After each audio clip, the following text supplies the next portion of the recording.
Pa evo, ono što je interesantno danas bilo na drugog dana zasjedanja ministarskog sastanka NATO zemalja i Makedonije kao 30. pridružene članice su tri teme.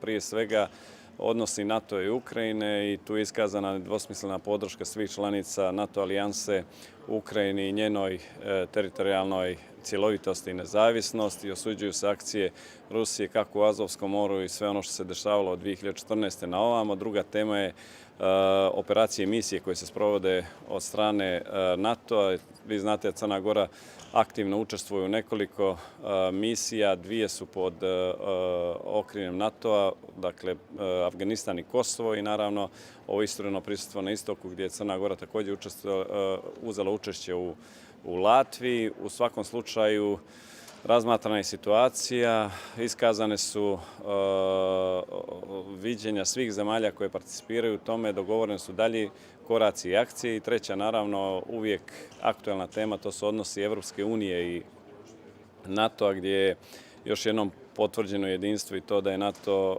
osnovni kišobran bezbjednosti razvijene Evrope, odnosno prije svega Evropske unije i zemalja koje su članice NATO-a. Nastavljena dalja integracija i poboljšanje komunikacije, prije svega mobilnosti snaga kroz čitavu teritoriju Evrope i to su one teme koje su danas raspravljane i moram reći da što se tiče ovog sastanka ministarskog NATO-a da je prošao u jednom zaista dobrom tonu i uz puno jedinstva i saglasnost svih članica NATO-a. Danas se na vladi nalazi predlog zakona o ratifikaciji protokola o pristupanju Makedonije NATO-u. Da li znate otprilike datum kada će Skupština da glasa o protokolu? Pa nemam stvarno taj podatak, obzirom da ne zavisi od vlade, već od parlamenta.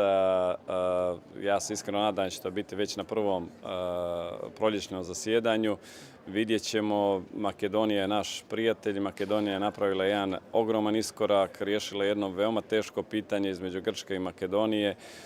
Siguran sam da je to jedan dobar putokaz za sve u regionu kako kad postoji volja može se doći do jednog dobrog i kvalitetnog dogovora koji bi bio prihvatljiv za obje strane i to je neka vrsta stimulansa za one u regionu koji još uvijek imaju nerazriješena pitanja da krenu tim pravcem dogovora, svakako ne prekidanja dijaloga ili stvaranja tenzija i sukoba. Jel očekujete kakvih problema na putu Makedonije ka NATO, kao što je bilo za Crnu Goru?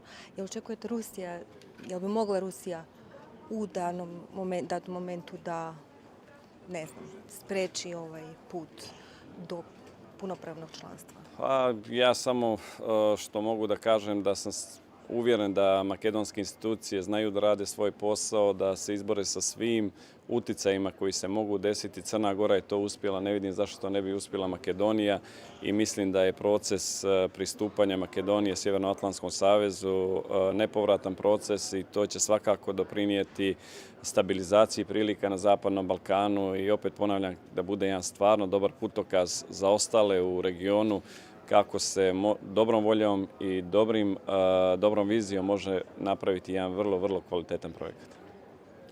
Razgovarali ste sa više kompanija o nabavci oklopnih vozila, to je jedna od najvećih investicija koju očekujemo ove godine. Da li je odabrana kompanija sa kojom ćete sklopiti ugovor i ako nije, do kada bi trebalo svakako da bude taj posao završen? Dakle, nije još završen, bit će završen svakako u prvoj polovini ove godine. Ono što moram ispraviti sve vas jeste da to nije investicija u ovoj godini, to je višegodišnja investicija.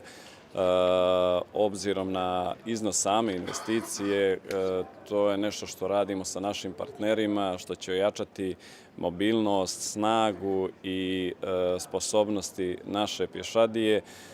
Svakako da poslije toliko godina koliko se nije ulagalo u vojsku Crne Gore, da je ovo prilika da modernizujemo naše oružane snage i opet ponavljam, odluka o ulasku u NATO je bila naša najispravnija odluka jer da to nismo napravili, cijena koštanja razvijanja naših oružanih snaga samostalno bi bio desetostruko veći nego što sada radimo u saglasju sa našim partnerima.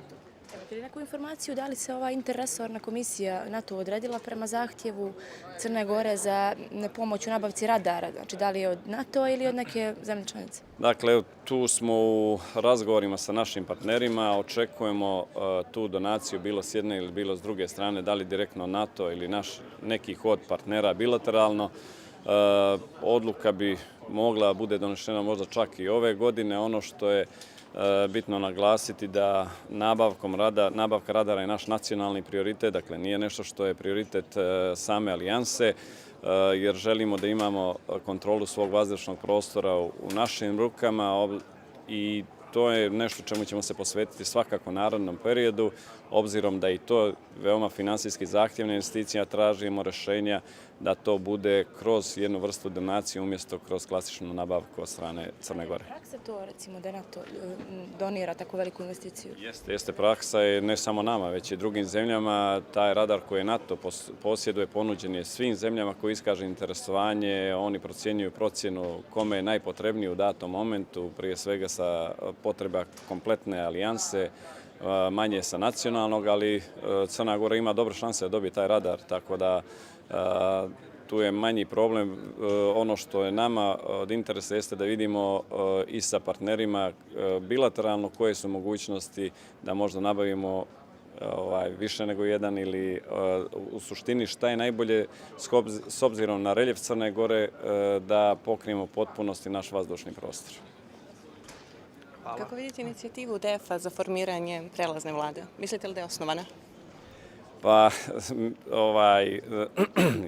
nevjerovatno, ali iz godine u godinu se ponavljaju zahtjevi opozicije da se mimo izbora napravi neka tehnička nova vlada. Imali su jednu priliku 2016. godine, stvorena je vlada izbornog povjerenja ili prelazna vlada, ne znam kako se izvala tada. Ni tada, ni danas mislim da to ništa ne bi promijenilo. Demokratska partija socijalista je najjača partija. Istraživanja pokazuju da bi i sada se održe izbori bila apsolutno najjača i formirala vlast u Crnoj Gori. Savjetujem im prije svega da se okrenu sebi svojim slabostima, da izađu na Megdan u oktobru 2020. godine i da pokažu ipak da se odnose prema demokratskim procesima na pravi način, a ne tražeći bilo kakve prelazne vlade ili na neki način da dođu do vlasti bez volje naroda. Najljepše hvala. Hvala i vam. Hvala.